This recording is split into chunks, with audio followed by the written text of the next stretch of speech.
There's only one person to ever talk about China, a man who's been, I think, sanctioned and banned and all sorts of things, former Conservative Party leader.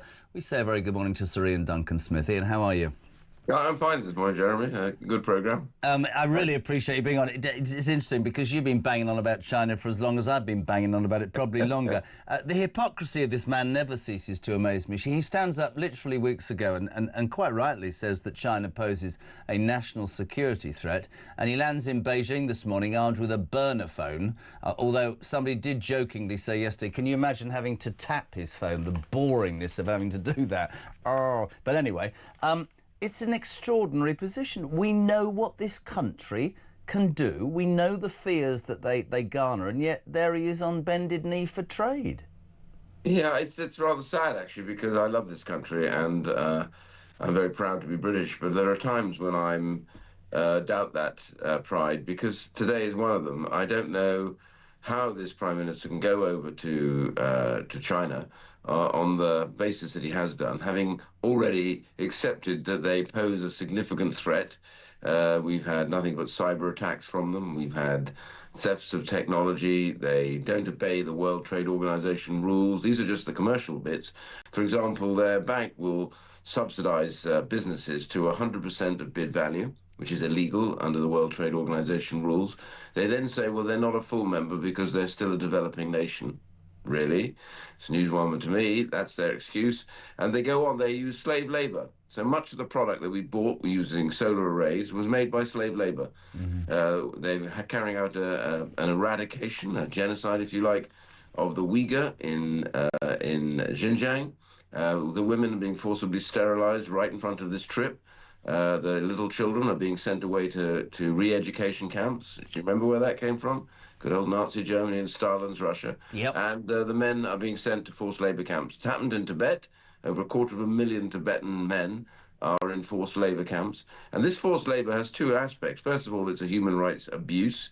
But secondly, they use their labor to make products that they then sell. And because they don't pay them anything, they have them cheaper than anywhere else. So if you include the bank and that's just on the trade side, but they're using it to build their military. Do you know that the Chinese Navy today is rapidly growing? It will outsize the US Navy within about 2 years. Any one single shipyard in China is building more naval ships now than the US, probably also including Europe. We are in serious danger from this country. And what we see today is him going over there. Having said they're a threat, he didn't put them in the Foreign Influence Registration Scheme, FIRS, in the upper tier. He refused to. He put Russia in, and Iran is in, and North Korea, who China supports. And by the way, China has been busy sending the right technology for Russian ballistic missiles to be used to pound Kyiv and the rest of Ukraine, and they support them financially. They buy their banned oil. It just goes on, and we sort of say, oh, well, yes, but, you know, we've got to deal with them. Well, you deal with them from strength, not weakness. Absolutely. And I'll tell you this about his trade stuff. We'll make Britons richer. What he will do is make Britons slaves of China. All China wants to do, because remember their domestic economy went off a few years ago. It really hasn't grown much at all, probably about 1%, if that. But they're still producing. China subsidized their producers of steel, cars, arrays, you name it. They're still producing at the rate as though their domestic market would use them.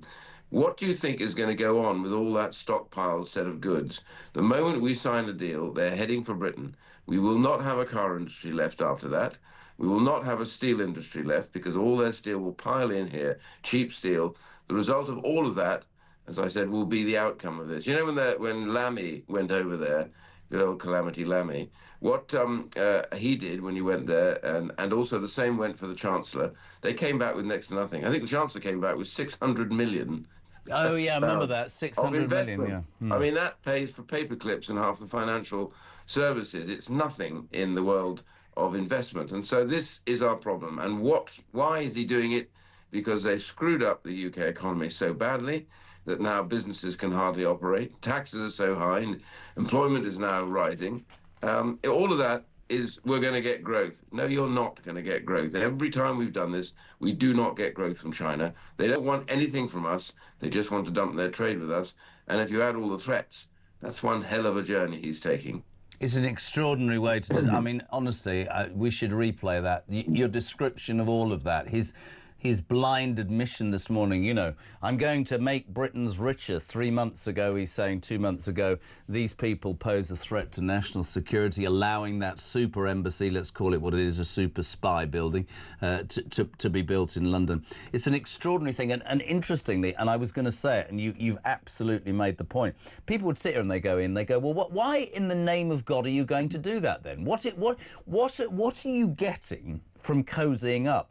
The reason is our economy is on its backside, as you quite rightly say, and that's from a government that came to power saying it's all about growth. It hasn't been. They've crucified. I mean, there was that little backtrack yesterday to pubs. The hospitality sector is on its backside. Most businesses with small and medium-sized intentions, with those NI cuts and workers' rights, are struggling and are closing by the bucket load. I think Matt Vickers gave me a figure. 111,000 pubs and hospitality businesses have shut since Labour came to power. But more than that, I think, if you talk about the security, when you think that MI5 and MI6 told him not to agree that embassy, when you have spoken as you've done and you know exactly what this is like, the slave labour, the human rights aggressions, what they're trying to do as a nation, is he, I mean, forget the economy for 1 second, is he blind, Sir Ian, to this? Does he not understand what a majority of Britons are thinking? Somebody said to me the other day, he daren't go out now. He is that unpopular. Well, all I can say is that this all comes from desperation over the mess they've got themselves in over the last year and a half over the economy. As I said, you know, you just don't have to travel very far. You were just talking about the pubs earlier on have been involved in this because they're struggling. They're struggling because of the tax directly on them. They're struggling also because they can't afford to hire part-time workers, No. you know, for peak periods and things like that in the pub. The rest of industry is the same because what they did was they dropped the threshold for national insurance down to around 5,000 or 6,000, 5,000, I think it was. And the reality is that hits, therefore, part-time workers who weren't previously having to pay national insurance. So lots of people are laid off, the part-time workers. They can't afford to hire them. All of this is the backdrop of why he's going to China. They're desperate. On bended knee, they're saying, please, please, please, come and buy up all of our companies and invest in us. And I have to tell you, this gets from bad to worse. And by the way, I've heard some people saying, oh, well, Canada's done it. Canada, I think, has made a major error in their turn to China. Their biggest market is the United States, and the United States is not at all happy about this as a backdoor for Chinese goods to get into the United States. And they will react. I mean, Trump has already said, we will then have to put huge tariffs on Canadian goods. So I just think this is, it's like almost the same sort of people keep popping up into government again and again and again, who invariably seem to have come from padded institutions, either in the law or in banks, and end up just basically following the very easy paths rather than developing. And we should be putting more investment ourselves into the UK industries. We should be building steel here. We should be investing in cars and defence technologies. What do you think? I thought the most frightening thing that you said, and I've never thought of this, you know, you think about Temu and all these companies online from China that offer you the most ridiculous price goods, and you, Sir Ian, just nailed it, which is because they don't pay their slave labour anything to make this, and these people are under the real cosh in terms of human rights. That's why they can sell things cheaply. But I just want to ask you about him as a man. He pontificates about human rights, gives away Chagos, wants to rush across the world with Hermer, looking like the man who will apologise for every terrible thing Great Britain did, every piece of land. I don't even understand the Chagos things. But if you say to these people, hold on a minute, mate, you're going today to a country and cozying up to a man whose standards and whose record on human rights is utterly deplorable, and you lot are all supposed to be concerned about that, they won't have the conversation. This is the same ideology that says, you know, migrants should have rights. They should be given a human rights law. But let's forget the 17-year-old white schoolgirl who's been raped on a beach or in a park and who's going to be traumatised for the rest of their lives. I don't understand the psyche of this man. He doesn't get it right at all. Well, let me just talk about the Prime Minister and Hermer. Of course, we know now that they pursued veterans, British Yeah. Army veterans, appallingly, relentlessly. This is the where he comes from, and this is where Herma comes from. The sort of the Uber attempts to look at human rights in the UK, but they're going to turn a blind eye to human rights in China, which are on a scale that we simply haven't seen since the Second World War. I mean, the sort of abuses we saw under Nazi Germany happen every day in China, and this is the problem. You know, you turn a blind eye to this. I mean, you said the burner phone. I mean, there you have it in a nutshell. He has to use a burner phone. Why? Because as soon as they arrived, he would have dumped on his telephone every single thing that you can imagine to listen, to look, to watch it. We've had them in the cars in Downing Street, these IoTs, they're called Internet of Things, that listen, that track you. They're in cars everywhere that come from China.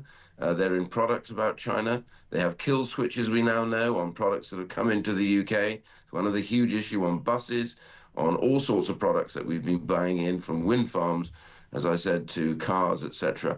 China has no intention of just allowing us to have trade with them. They want to dominate us, and the Britain, they think, is the soft underbelly of the relationship with the US, and that's where they want to go. They want to squeeze the United States, because Britain, in their hands, would be fantastic for them. It's a wonderful propaganda issue. Honestly, I have to tell you, I think America will react to this. For you, as an ex-Conservative Party leader and a man who's been in politics for a long time, to say, and I know how much of a patriot you are, to say this morning that you're almost ashamed, I couldn't agree more. Let's just very quickly touch on two other things. Front page of the Telegraph, yeah. You touched upon it. Starmer led a witch hunt against Iraqi veterans. He and his sidekick Herma back in 2007, and the now disgraced solicitor Paul Shiner instigated a human rights campaign that redesigned and reshaped the law governing troops. Sometimes I have to be careful. I know we're supposed to do the job. I cannot. There is no part of me that understands or is prepared to accept any country, leader or government that says, thank you very much indeed for donning this uniform, putting yourself in possibly the most dangerous, hideous and awful positions ever, irrespective of what you've been through. What we're going to do 30 years later as you approach retirement and all that you've done for us, we're going to prosecute you, we're going to put you in fear, we're going to leave you worrying for that knock on the door. And all that time, the IRA have immunity from prosecution. It is, you talked about embarrassment. This, I walk past a veteran every Saturday when I go to the local town. 14 years he gave, and he's on the streets because an illegal migrant's in his housing or in his wherever it is.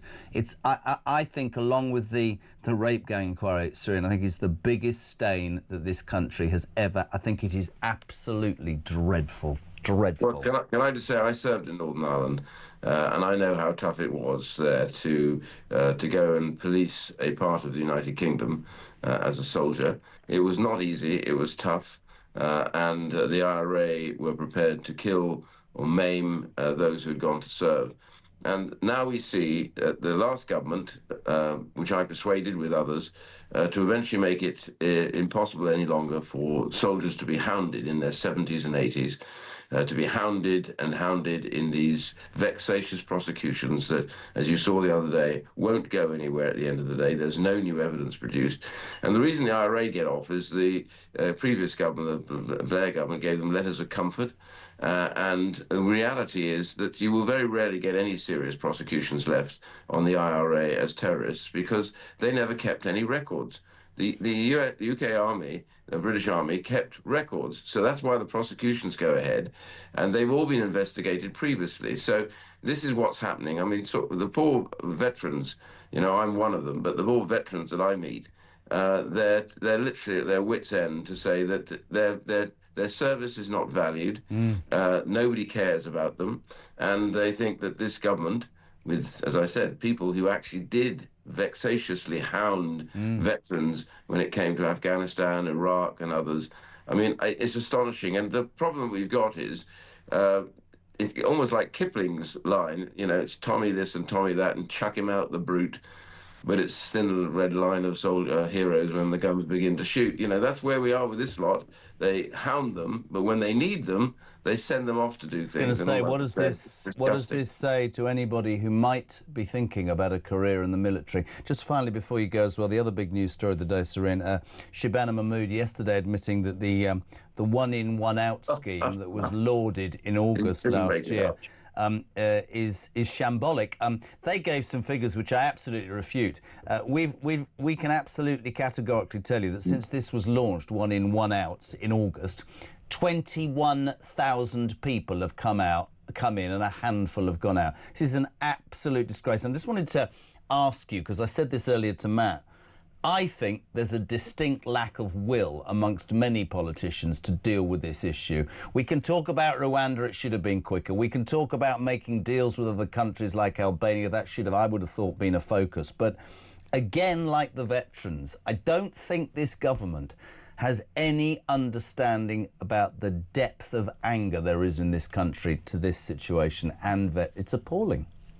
Well, here we have the clash between the human rights in Strasbourg and the needs of the UK, British citizens in the UK. And the reality is there is only one way, and all the countries that have got this under control have taught us there is only one way to bring this under control, the level of migration, illegal migration. That was the Rwanda scheme, telling people that if you come over here and you spend all that money and you risk your lives, there is no gain for you at all, because the moment you arrive here, you will be taken and got ready to get on an aircraft and sending you away. The only reason we weren't able to do that in the last was because of the clash with the courts over the human rights. Now, the reality here is this project of theirs will never work, because they'll ferret around for a few people to send across.